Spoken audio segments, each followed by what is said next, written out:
अभी तक हम लोगों ने देखा बेटा कि केमिकल काइनेटिक्स में क्या होता है। केमिकल काइनेटिक्स में हमें टाइम के एस्पेक्ट के बारे में बात करना होता है, ठीक है। टाइम इंपॉर्टेंट है। अब टाइम को हम लोग मेजर कैसे करेंगे, कैसे as a function of time लिखेंगे, ये क्वेश्चन उठता है। मतलब रिएक्टेंट किस रेट से जा रहा है टाइम के रिस्पेक्ट में, वो कैसा प्रोफाइल बना रहा है, मतलब किस तरह से घट रहा है, तेजी से घट रहा है, स्ट्रेट लाइन में घट रहा है, या स्मूथली घट रहा है, ये कंफ्यूजन क्रिएट हो सकता है, ठीक है।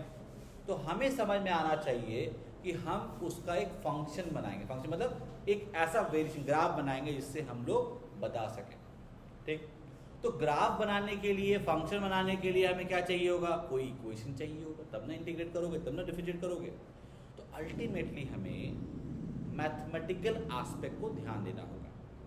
हमें डिफरेंशियल फॉर्म दिख रहा है, डी बाई डी एक्स दिख रहा है, डी बाई डी टी दिख रहा है, तो अगर मैं उसको बराबर कुछ लिख दूं तो मैं इंटीग्रेट कर सकता हूं।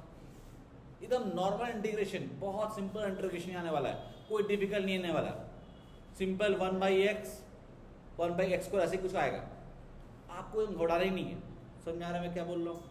तो आपको बस अब क्या करना है, रेट को डिफरेंशियल फॉर्म में लिख के देख लिया लास्ट क्लास में, rate of disappearance by A, rate of appearance by B, ऐसे कुछ लिखा था हम लोगों ने, वो सब डी बाई डी टी के फॉर्म में लिखा था। अब ऐसा कुछ लिखें आगे जिसको मल्टीप्लाई या इंटीग्रेट कर सकें, मेरा काम बन जाएगा। बात समझ में आ रहा है। तो नेक्स्ट जो सेक्शन आने वाला वो ऐसा कुछ है।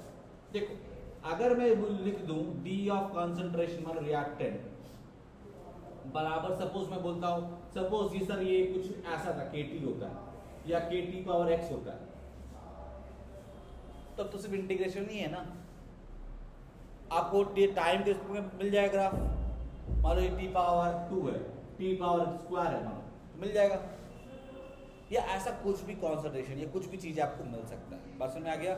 तो हमें सिर्फ यहाँ पे फंक्शन क्यों चाहिए, या फिर कॉन्सेंट्रेशन मतलब D by D T form में अगर कुछ हो कॉन्सेंट्रेशन, और यहाँ पे मान लो कुछ आ गया के आर पावर 1, तो भी इंडिकेट कर सकते हो।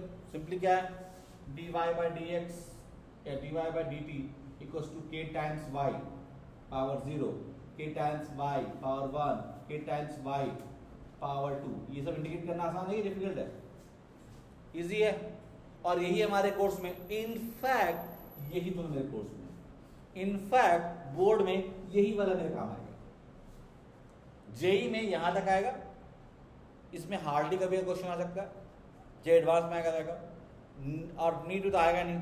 और बोर्ड में ये फर्स्ट ऑर्डर रिएक्शंस को बोलते हैं, अभी हम पढ़ने जाएंगे, आएगा से यहां पे काम आएगा। इसके इंटीग्रेशन में किसी को डाउट है, कोई इसकी दिक्कत है नहीं ना। ये y पावर 0 मतलब कांस्टेंट हो गया, तो क्या लिखोगे, स्ट्रेट लाइन हो जाएगा, ठीक है। यहाँ पे क्या होगा, D Y by Y ln X ln Y हो जाएगा। अभी हम लोग इंटीग्रेट देखेंगे। तो अभी जो आगे क्लासेस आने वाला है उसमें सिर्फ ये तीन ही फॉर्म मेरा आने वाला है। तो मैं आपको शुरू से बता दे रहा हूँ कि क्या आने वाला है, क्या इंटीग्रेशन की बात करेंगे, आपका काम वहीं पे खत्म हो जाएगा। चैप्टर में कुछ है ही नहीं, बस थोड़ा सा लॉजिक बना बना के हम लोग को देखना है। ओके, धीरे काम करते हैं। तो अब बात उठता है बेटा कि क्या करें, किस पे डिपेंड करता है। लिख लीजिए, rate of chemical reaction, rate of chemical reaction depends on concentration of reactants. Rate की बात हो रहा है, स्पीड की बात हो रहा है। It can depend on temperature, it depends on concentration हो गया, टेम्परेचर हो गया, और किस पे डिपेंड करेगा, कैटलिस्ट। कैटलिस्ट पे भी डिपेंड करता है, फास्ट कर देता है कैटलिस्ट, ठीक है। कॉन्सेंट्रेशन जब मैं लिखता हूं तो मैं गैस के लिए प्रेशर लिख सकता हूं। क्लियर, ये बात नहीं समझ में आ गया ना। इन दोनों की बात हम लोग बाद में करेंगे, लेटर हाफ में। सबसे इंपॉर्टेंट हमारे लिए ये वाला पार्ट, ठीक है। ये दोनों पार्ट आपका इस चैप्टर का ऑलमोस्ट लास्ट वाले पार्ट में आएगा। ये पार्ट अभी हम लोग डिस्कस करने जा रहे हैं। तो कोई पूछे कि भैया किस पे डिपेंड करता है, क्या बोलोगे, it depends on concentration of species, it depends on concentration के बाद टेम्परेचर पे डिपेंड करेगा, और ये किस पे डिपेंड करेगा, ये कैटलिस्ट पे। क्लियर है? आईटी में क्वेश्चन आएगा which of the following does not affect volume pressure. ध्यान रखना, वॉल्यूम घटाओगे बढ़ाओगे तो कॉन्सेंट्रेशन चेंज हो जाता है। तो ध्यान रखना कि वॉल्यूम लिख नहीं रहे, कॉन्सेंट्रेशन बोल रहे हैं, पर वॉल्यूम कम और ज़्यादा करोगे तो कॉन्सेंट्रेशन चेंज हो जाएगा। कॉन्सेंट्रेशन चेंज हो जाएगा तो फिर आपका चेंज हो जाएगा रेट। क्लियर? सब छोटे छोटे क्वेश्चन आएगा। अब पहला वाला पार्ट इंपॉर्टेंट है, let us try to elaborate this. Try to elaborate this. So लिख लिया आपने तीनों ना, आगे लिख लीजिए।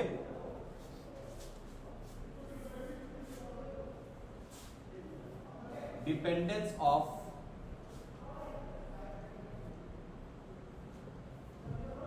Rate on concentration.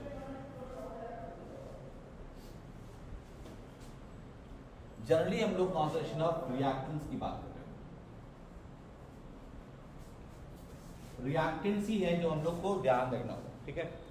सपोज मेरे पास रिएक्शन है R gives P as a product. Clear?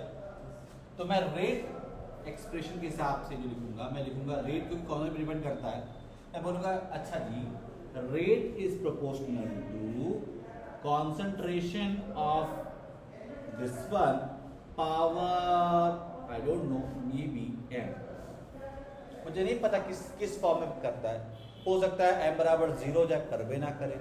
हो सकता है लीनियर हो m बराबर 1, हो सकता है m बराबर 2, मुझे नहीं पता। But I can right since rate depends on concentration, तो कुछ पावर होगा, 0.5 हो या 1 हो या 2, मुझे नहीं पता।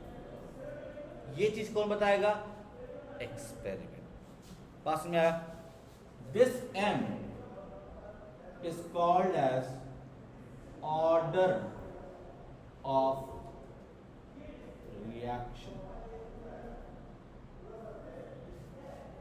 with respect to R। R is the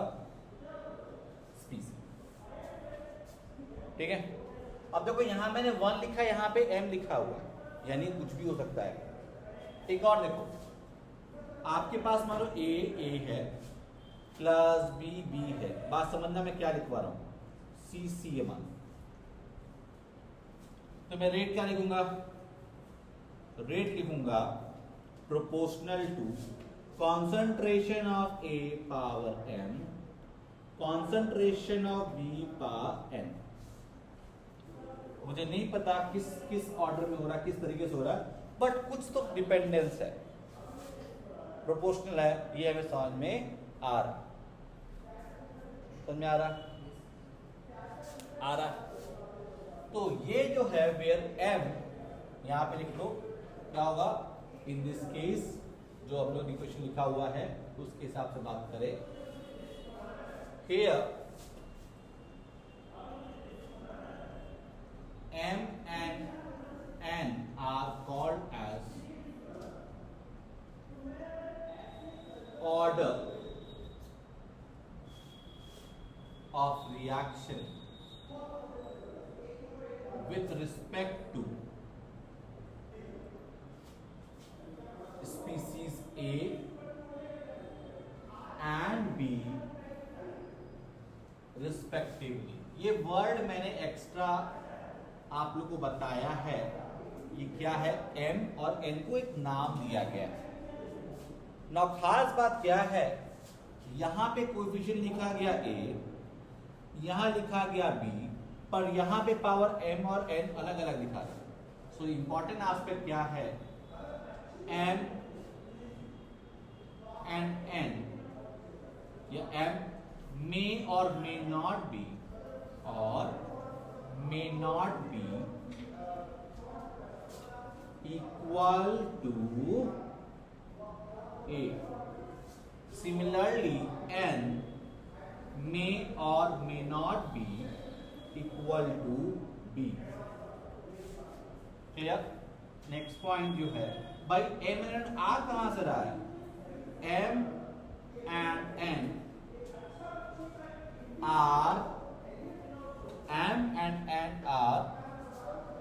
experimentally determine, मतलब हम नहीं बता रहे हैं, हम एक्सपेरिमेंट करेंगे, उसके हिसाब से जो आएगा वही हम लोग मान लेंगे, वही हम लोग मान लेंगे। बस में नेक्स्ट पॉइंट ये है, सर आप बोलो A with respect to A with respect to B, हम तो ऑर्डर ऑफ रिएक्शन पूछे थे कि ए और बी तो आया नहीं, एम और एन आया नहीं, आप अलग अलग बता रहे हो, तो what is the order of reaction, A के बारे में नहीं बी के बारे में पूरा बताओ मुझे। सो ऑर्डर ऑफ रिएक्शन मैं यहां लिख रहा हूं, overall order of reaction, order of reaction जो होगा इस रॉ के हिसाब से will be equal to m plus n, दोनों को जोड़ देंगे। मैंने आपको पढ़ाया था अल्काइल हैलाइड में first order reaction SN1, second order SN2, bimolecular था वहां पर ऑर्डर ऐसे ही बिहेव कर रहा है, तो वहां पे ऑर्डर था, यहां पे ये चीज है, ध्यान समझ में आ रहा है। जो ऊपर आपने लगाया हुआ है सुपरस्क्रिप्ट, उसी का ऐड कर देना होता है, एडिशन हो सकता है। Is okay? अभी तक हम लोग क्या बात कर रहे हैं, ये बात कर रहे हैं, देखो रिएक्शन मेरा A plus B give C D कुछ भी हो फर्क नहीं पड़ता। I have written rate expression as proportional to A power M B power N, ये हम लोग लिख दिया उठा के, और मैंने बोला कि भाई साहब m a के बराबर हो ये जरूरी नहीं है, हो सकता है n b के बराबर हो सकता है, पर जरूरी नहीं है कि हो ही, ठीक। अब ये जो क्या प्रोपोर्शनल है, इसको हटाओ, क्या लिखोगे, और I can write rate equals to k times a power m b power n। देखो इसको क्या बोलेंगे, कांस्टेंट ऑफ प्रोपोर्शनैलिटी,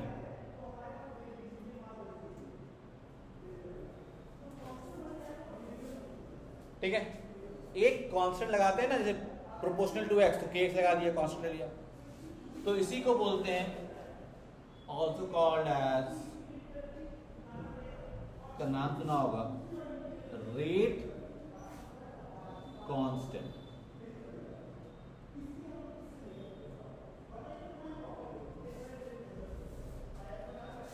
अब कभी भी कोई एक्सप्रेशन को आ जाए ना और उनको बोले कि बताइए sir what is rate constant, define करना है, व्हाट इज रेट कांस्टेंट। तो देखो आपको एज अ साइंस स्टूडेंट क्या सोचना चाहिए, ये एक्सप्रेशन क्या है, नाउ रेट कांस्टेंट को डिफाइन कैसे करें।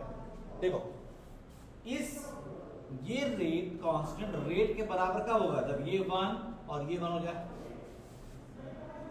तो rate constant is the rate of the reaction when each reactant is taken as 1 molar.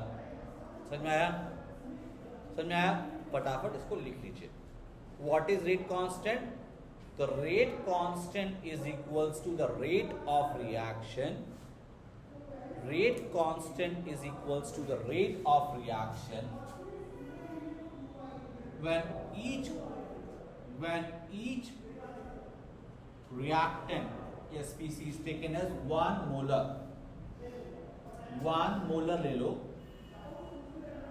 B भी 1 molar ले लो, then K equals to rate of reaction, defined, well defined। Sir इसका unit होता है क्या होता है, अभी देखते हैं। रेट का यूनिट क्या होगा, रेट कांस्टेंट में रेट ऑफ रिएक्शन के बराबर होता है जब ये आपको, तो व्हाट इज द यूनिट, हटाया इसको,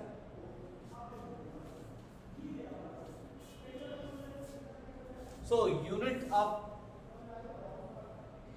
rate constant, unit of rate क्या होता है,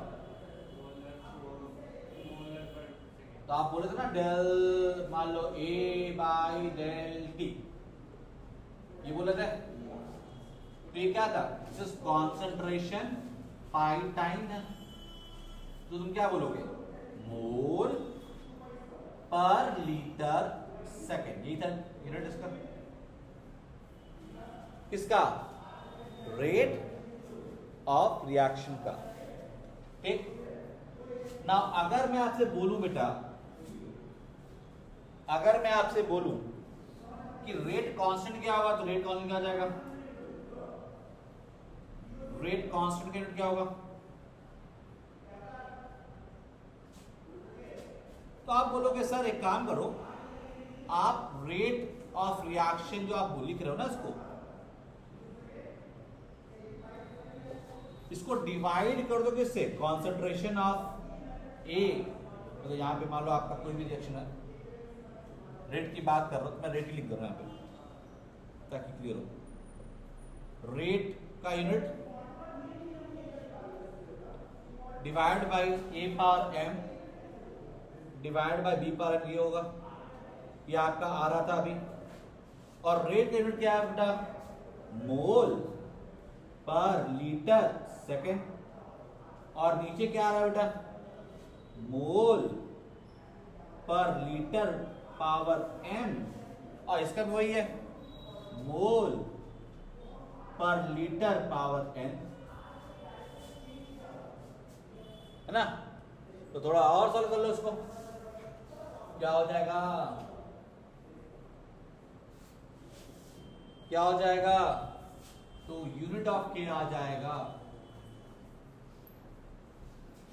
मोल पर लीटर, 1 माइनस, देखो ये m और n ऐड हो जाएगा, m plus n divide by second.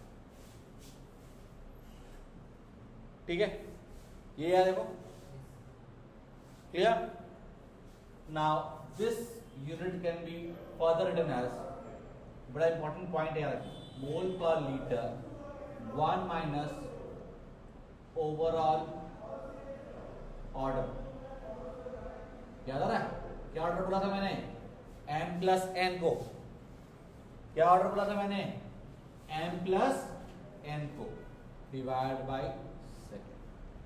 बेटा कई सारा क्वेश्चन ना सिर्फ यूनिट देख के सॉल्व हो जाता है। ऑर्डर निकालना, यूनिट देख उठा के, यूनिट देख के ऑर्डर निकाला जा सकता है। ध्यान देना, ओवरऑल ऑर्डर का यहां पर वैल्यू आ रहा है। Is the point very clear to you बेटा? Find the overall order of reaction, जो हमने पढ़ा उस पर अप्लाई कर रहा है। कोई दीजिए आर गिव्स पी। अब unit of K, rate constant आपको दिया हुआ, ये 4 केसेस है। You have to find the overall order of the reaction. I hope order अभी समझ में आ गया। जो ऊपर कोएफिशिएंट आ रहा है उसी के ऊपर आ रहा है। एक्सपेरिमेंटली डिटरमाइन होता है तो घबराइएगा मत, बस यहाँ यूनिट दे दिया है तो आपको बता रहा है वो चीज। ठीक है, कैसे करेंगे बेटा? We know that unit of K क्या होता है? मोल बाय लीटर, मोलर जो भी है, 1 माइनस, मान लो आपका कैपिटल N लिख रहा हूं मैं ओवरऑल ऑर्डर को, पर सेकेंड। पहले वाले केस में बेटा 1 माइनस n कितना हो जाएगा? 0। तो n का वैल्यू कितना आ गया? तो ये फर्स्ट ऑर्डर रिएक्शन हो जाएगा। दूसरे वाले केस में देखो, अगर मैं इसको दोबारा लिखूं तो ये क्या है? मोल पर लीटर -1 लिखो, ध्यान दो, लीटर ऊपर हो जाएगा, मोल नीचे हो जाएगा, पर सेकेंड। इसका मतलब कंपेयर करो तो 1 माइनस n इक्वल्स टू -1 आ रहा है। n का कितना आ गया? 2। यानी ये सेकेंड ऑर्डर रिएक्शन हो जाएगा। मतलब समझ में आ रहा है? इसमें चेक करो, 1 माइनस n कितना हो जाएगा बेटा? हाफ, यानी 0.5। n कितना आएगा? 0.5, यानी हाफ ऑर्डर रिएक्शन। वो आए दो नहीं है, फर्क नहीं पड़ता, वो क्वेश्चन दिया हुआ निकालना पड़ सकता है। यहां पे देखो 1 minus n equals to -0.5, n कितना आया? 1.5। Clear? The order of reaction is 1.5। तो एक बात तो समझ में आ ही गया कि वो कोई इंटीजर हो जरूरी नहीं है, वो जरूरी नहीं है कि इंटीजर हो ही हो। आपको लग सकता है कि नहीं सर ये भी हो सकता है कि क्या नेगेटिव नहीं हो सकता, कर लो बड़ा, और क्या दिक्कत, कर लो बड़ा, you will get the value. ठीक है, it can be negative also, it can be negative also, कोई दिक्कत वाली बात नहीं है। एक क्वेश्चन करके देख लेते हैं यहाँ पे। सपोज आपका मोल पर लीटर पावर 3/2/सेकेंड है, then what is the order of reaction, फटाफट निकालो। मोल पर लीटर 3/2 पर सेकेंड है, पर सेकेंड चेंज होगा, पर सेकेंड वही रहेगा। ऑर्डर ऑफ रिएक्शन क्या है बेटा, क्या लिखोगे, कोई दिक्कत हुई ना, 1 - n इक्वल्स टू 3/2, n कितना हो गया -1। तो सीखने को क्या मिला कि रेट कांस्टेंट के यूनिट से ही आप ऑर्डर निकाल सकते हो, ताम झाम ही नहीं। दूसरा चीज सीखने को क्या मिल रहा है कि order of reaction can be 0, it can be positive, it can be negative, it can be fractional. Clear है, कोई भी डाउट? ठीक है, ठीक है। From this we can conclude that the order of reaction can be positive, can be negative, 0 और fractional, 0 और fractional, सारे पॉसिबिलिटीज हैं। ठीक है, वो ए और बी जो कोएफिशिएंट है वो हमेशा हम लोग क्या रखते हैं, जनरली हम लोग क्या रखते हैं, होल नंबर रखते हैं। यहाँ ऑर्डर कैन बी एनीथिंग हो सकता है। ठीक है, क्लियर हो गया। नाउ एक टर्म आएगा, उसको बोलते हैं रेट लॉ या रेट एक्सप्रेशन। रेट लॉ और रेट एक्सप्रेशन। अब ये क्या बोला, कुछ है नहीं, जो इक्वेशन आप लिख रहे हैं ना कॉन्सेंट्रेशन के रिस्पेक्ट में, rate equals to some k times a power m b power n for reaction किसका, a प्लस b b, मुझे रिएक्शन ये दे दिया मान, suppose c plus d d, कोई फर्क नहीं पड़ता क्या है product. This expression is called as rate law, this expression is called as rate law. जब मुझे बोला रेट लॉ लिखो तो उसका मतलब मुझे ऐसा लिखना है, और rate expression,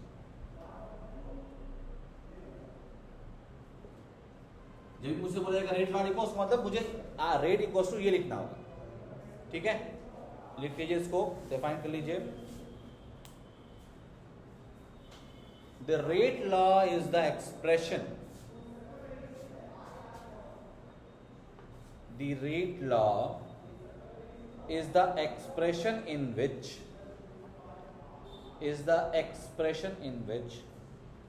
reaction rate is given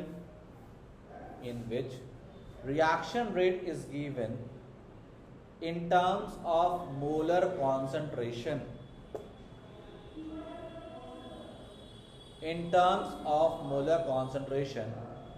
of reactants,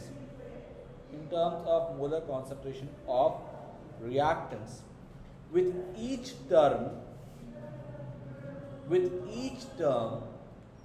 raised to some power, POWER, power, comma, which may or may not be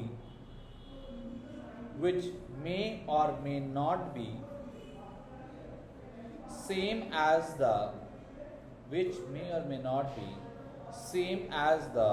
stoichiometric coefficient, stoichiometric coefficient, यहाँ क्या है, AB, small a small b क्या बोलते हैं यहाँ पर, stoichiometric coefficient।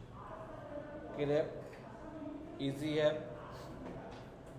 तो ये हो गया आपका रेट लॉ या रेट एक्सप्रेशन कैसे लिखा जाता है। ये जो कोएफिशिएंट, जो पावर जो आप बोल रहे हो, उसको हम लोग क्या बोलते हैं, ऑर्डर ऑफ रिएक्शन। और वो ऑर्डर कहाँ से आता है, कौन बताता है हमें, एक्सपेरिमेंट्स। उसके अलावा हमारे पास कोई टेक्निक नहीं ठीक है, there can be other ways also, जैसे रेट कांस्टेंट का वैल्यू दे दिया, यूनिट दे दिया, तो आप निकाल सकते हो, अलग बात है, पर हमें अभी याद रखना है कि यहाँ पर it is experimental quantity. Okay, now कभी कभार हमें ना कैसे निकालवाया जाता है, तो अलग अलग तरीके से हमें रेट लॉ या रेट ऑर्डर सब निकलवाया जाता है। ये सब चीज़, एक चीज़ एनसीईआरटी में पहले दे के रखा हुआ है कि इनिशियल रेट से कैसे निकालते हैं, बट अभी इसको हम लोग यहाँ पे छोड़ रहे हैं। इसको हम लोग आगे पढ़ेंगे कि what are the different methods by which you can find out the rate constant. Exactly यही क्वेश्चन आपका बनेगा, या रेट लॉ क्या होगा, ठीक है, यही क्वेश्चन एग्जाम में भी आ जाता है, जेई में आएगा, नीट में आएगा, अलग अलग जगह आएगा, बोर्ड में आएगा, पर एक लेवल मतलब एक सेक्शन में छोड़ के आगे बढ़ रहा है। हम लोगों ने इंट्रोड्यूस किया ऑर्डर ऑफ रिएक्शन, ठीक है, ऑर्डर ऑफ रिएक्शन, ये बात समझ में आ गई क्या अभी क्या हो रहा है, लिख लीजिए इसके बारे में। हम लोग यहाँ पर अभी हम आगे बढ़ रहे हैं। ऑर्डर वर्सेस एक और टर्म होता है मॉलिक्यूलैरिटी। हम लोग अब इसके ऊपर चर्चा करने जा रहे हैं, जो कि एनसीईआरटी का नेक्स्ट सेक्शन है। क्यों करना चाह रहे हैं, बिकॉज यहाँ पे एक नया टर्म आपके पास मॉलिक्यूलरिटी वर्ड आने वाला है। उसके बाद हम लोग इंटीग्रेटेड लॉ पे चले जाएंगे, जहाँ पे सिंपल इंटीग्रेशन है। एक नए क्लास स्टार्ट करेंगे, यानी कल स्टार्ट करेंगे, will be easier for me, ठीक है। ओके, फर्स्ट थिंग फर्स्ट, हम लोग बात करेंगे यहाँ पर, हमने एक नया टर्म डिफाइन किया था, ऑर्डर। ना दो बातें हमें समझनी चाहिए, ऑर्डर और एक और टर्म आता है एंड मॉलिक्यूलैरिटी।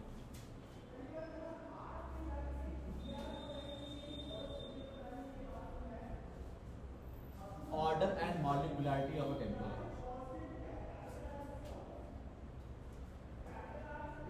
ये टर्म थोड़ा सा अटपटा सा है, अभी हम लोग बात करेंगे क्या होगा।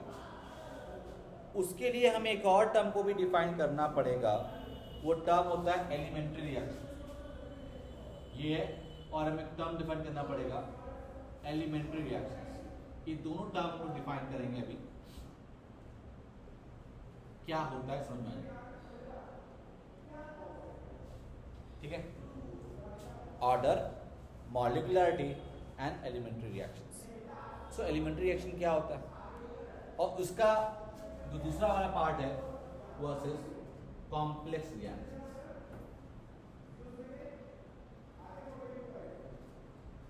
तो दो चीजें आनी है, मतलब दो टर्म ऊपर, दो टर्म नीचे आ रहा है, ऑर्डर, मॉलिक्यूलरिटी, एलिमेंट्री, कॉम्प्लेक्स। ये चार टर्म क्या हैं, इसका नाम हम लोगों ने अल्काइल हैलाइड में भी लिया था, बाई मॉलिक्यूलर वर्ड लिख रहे थे, ऑर्डर नहीं लिख रहे, मॉलिक्यूलर लिख रहे थे। SN2 मतलब न्यूक्लियोफिलिक सब्स्टिट्यूशन, बाई मॉलिक्यूलर, वो मॉलिक्यूलर था, वही आ रहा है यहाँ पे मॉलिक्यूलैरिटी।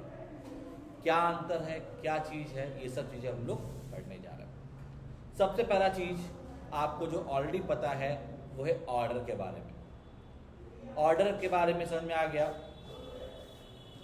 अब एक एक करके डिफाइन करते हैं, ठीक है। नाउ यहां पर पहला टर्म को डिफाइन कर लेते हैं, एलिमेंट्री रिएक्शन वर्सेस कॉम्प्लेक्स, फिर स्क्वायर। सो एलिमेंट्री रिएक्शन क्या होता है एंड कॉम्प्लेक्स रिएक्शन क्या होता है, पहले इसको डिफाइन कर लेते हैं, और डिफाइन ऐसे करते हैं ताकि आपको याद भी हो जाए। Reaction and elementary reaction, complex reaction, simple है, घबराइएगा मत। जब हम लोग बात करेंगे एलिमेंट्री वर्सेस कॉम्प्लेक्स का, तो क्या चीज होगा। एलिमेंट्री रिएक्शन में नंबर 1 पॉइंट होता है, वो रिएक्शन जो एक स्टेप में होते हैं उसको बोलते हैं एलिमेंट्री रिएक्शन। तो reactions which occur in single step is called as elementary reaction, is called as elementary reaction। तो ये क्या कॉम्प्लेक्स क्या होगा, एक में नहीं होगा, ज्यादा में होगा। तो reactions which occur in series of steps, 2 or more steps is called as complex reactions.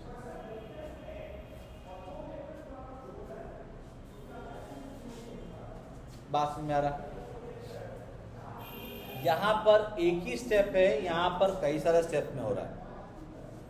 तो अगर यहां पे बोला जाए कि भाई साहब यहां पे कौन सा स्लोएस्ट स्टेप है, तो एक ही है, ये वही स्लोएस्ट होगा, this is the slowest step. ठीक है, सिंगल स्टेप है तो ये होगा स्टेप, ये जो आपका step is the slowest step. कोई दिक्कत ही नहीं है, बिकॉज स्लो तो होगा ही ना, एक ही स्टेप में है। इसको बोलेंगे rate determining step. Slowest step का वर्ड मैंने यहाँ पे यूज किया हुआ था जब मैं ऑर्गेनिक पढ़ा रहा था, मैं बोला था RDS, rate determining step, RDS rate determining step होता है स्लोएस्ट स्टेप। अब क्योंकि एक लौता स्टेप है तो वही स्लोएस्ट होगा, वही डिटरमाइन हो जाएगा। यहां पे क्या होगा,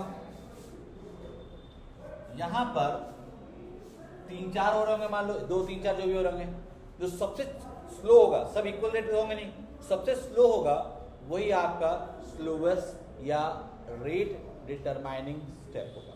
इसमें ऑप्शन है 4 हो रहा, 5 हो रहा, मान लो 2 हो रहा, 3 हो रहा, तो उसमें सबसे छोटा वाला, सबसे स्लोएस्ट वाला, छोटा स्लोएस्ट कौन है? ठीक है, the slowest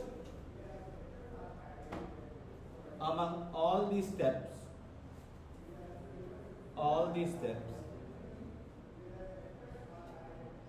is the rate determining step.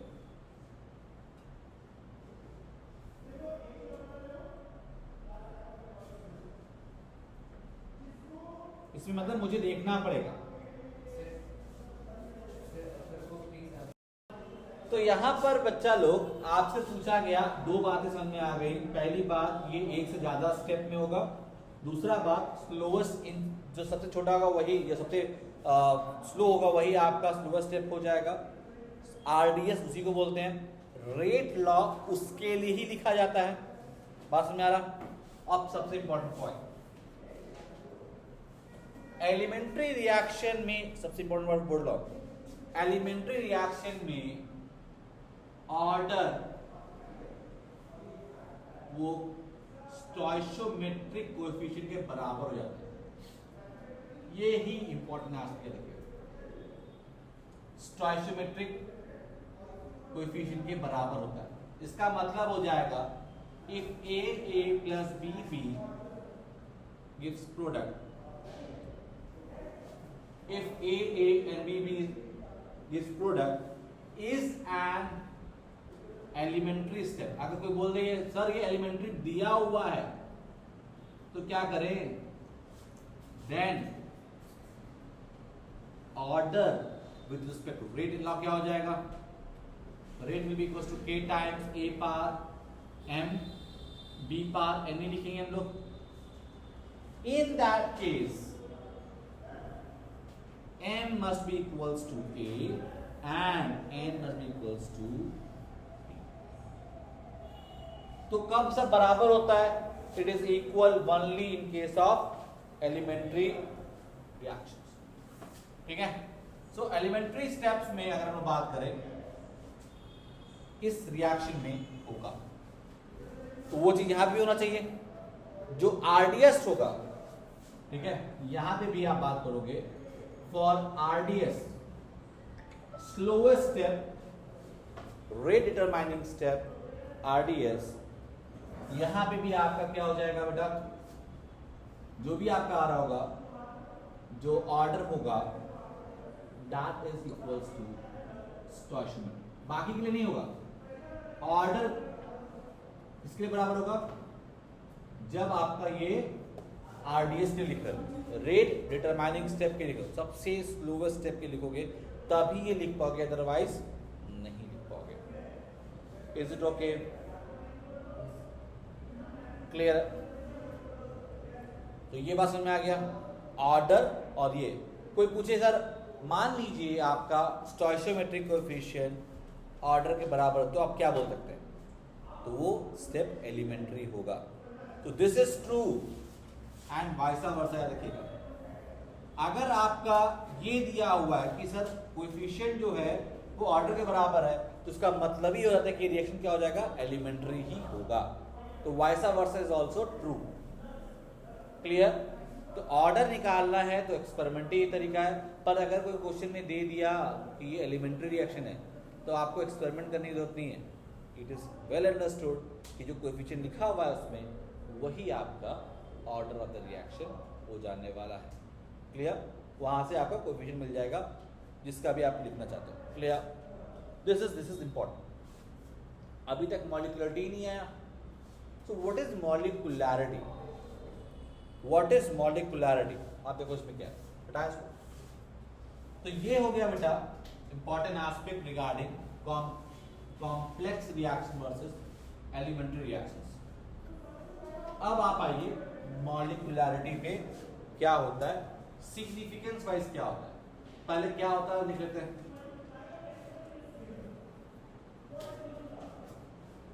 पहले मॉलिक्युलरिटी डिफाइन ही कब करते हैं? मॉलिक्युलरिटी कॉम्प्लेक्स रिएक्शन के डिफाइन नहीं होता, बट कॉम्प्लेक्स रिएक्शन के आरडीएस के लिए डिफाइन आप कर सकते हैं। यानी molecularity is defined for the elementary reaction. So defined for elementary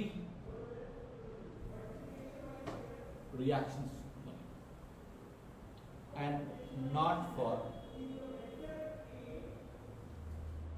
complex reaction। इसका मतलब क्या सर डिफाइन नहीं कर सकते क्या? कर सकते हो, but there is no term overall molecularity, ये कोई टर्म नहीं होता। मॉलिक्युलरिटी इसका कोई सिग्निफिकेंस नहीं होता फॉर भाई ओवरऑल का बोलते हैं। जब अलग अलग कॉम्प्लेक्सेशन होता है इसका कोई मतलब होता ही नहीं, नो सिग्निफिकेंस।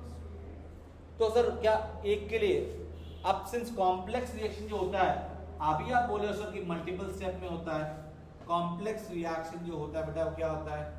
वो सीरीज ऑफ एलिमेंट्री रिएक्शन होता है। ये बोल सकते हैं भाई कई सारा स्टेप है, एक स्टेप को एलिमेंट्री बोलोगे तो दिया जाएगा।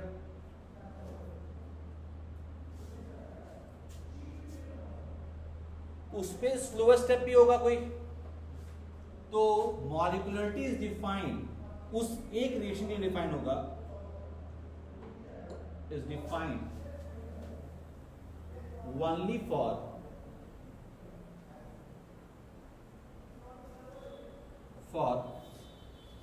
slowest step, that is RDS of complex reaction।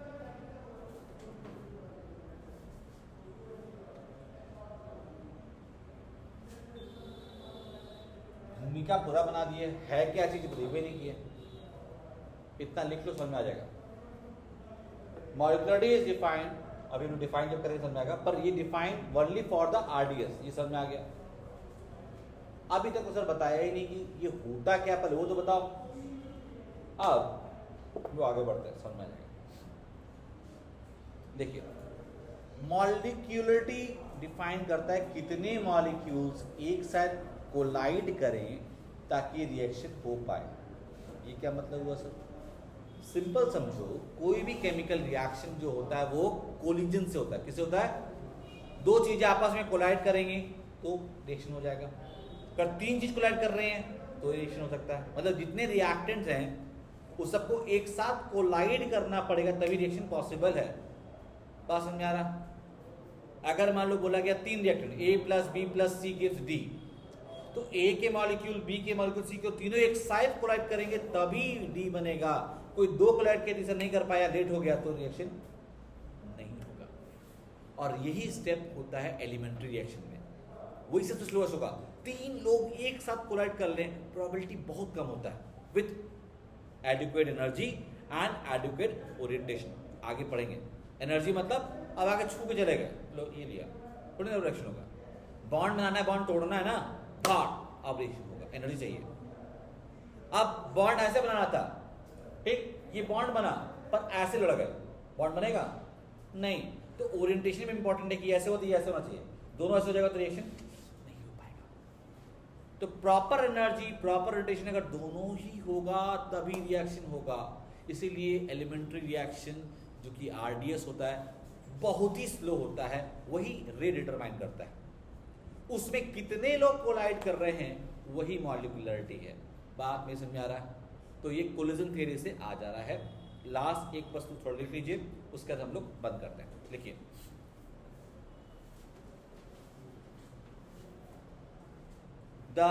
लिखिए मॉलिक्यूलरिटी का लिखिए, the number of reacting species,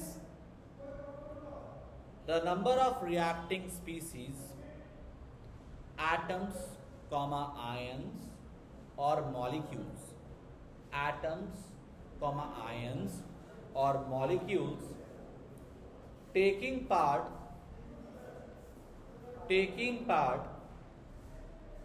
in an elementary reaction, taking part in an elementary reaction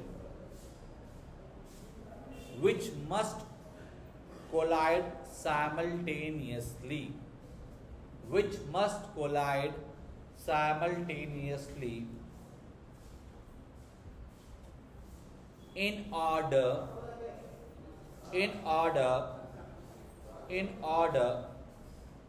to bring about